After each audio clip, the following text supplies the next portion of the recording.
സംസ്ഥാനത്തിൻ്റെ പശ്ചിമതീര കനാൽ പദ്ധതിയുടെ ഭാഗമായ ആക്കുളം ചേറ്റുവ ജലപാതയുടെ ഒന്നാം ഘട്ടം തുറന്നു. ചിലക്കൂർ വിനോദസഞ്ചാര പദ്ധതിയുടെയും ഉൾനാടൻ ജലഗതാഗത വകുപ്പ് പൂർത്തീകരിച്ച വിവിധ പദ്ധതികളുടെയും ഉദ്ഘാടനം മുഖ്യമന്ത്രി പിണറായി വിജയൻ നിർവഹിച്ചു. സന്തോഷത്തോടെയും അഭിമാനത്തോടെയും പങ്കാളികളാകുന്ന ഒരു ചടങ്ങാണ്. നമ്മുടെ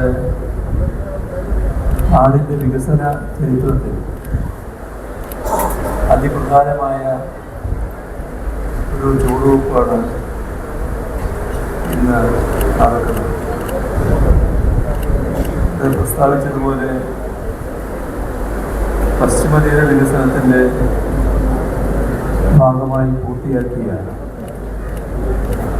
3 സുപ്രധാന പദ്ധതികളാണ് നാടിന് സമർപ്പിക്കുന്നത്. ആക്കുളം ചേറ്റുവ ജലപാത ഒന്നാം ഘട്ടം പൂർത്തീകരിക്കുന്നു. ചിലക്കൂർ വിനോദസഞ്ചാര പദ്ധതി, ഇൻലൻഡ് നാവിഗേഷൻ പൂർത്തിയാക്കിയ വിവിധ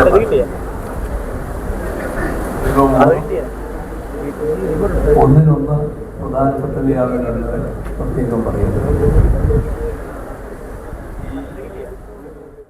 അഡ്വക്കേറ്റ് വി ജോയ് MLA അധ്യക്ഷനായിരുന്നു. ജില്ലാ പഞ്ചായത്ത് പ്രസിഡന്റ് വി പ്രിയദർശിനി, വർക്കല നഗരസഭാ അധ്യക്ഷ Geetha Hemachandran, Sivagiri Sreenarayana Dharmasangham trust general secretary Swami Subhangananda തുടങ്ങിയവർ പങ്കെടുത്തു.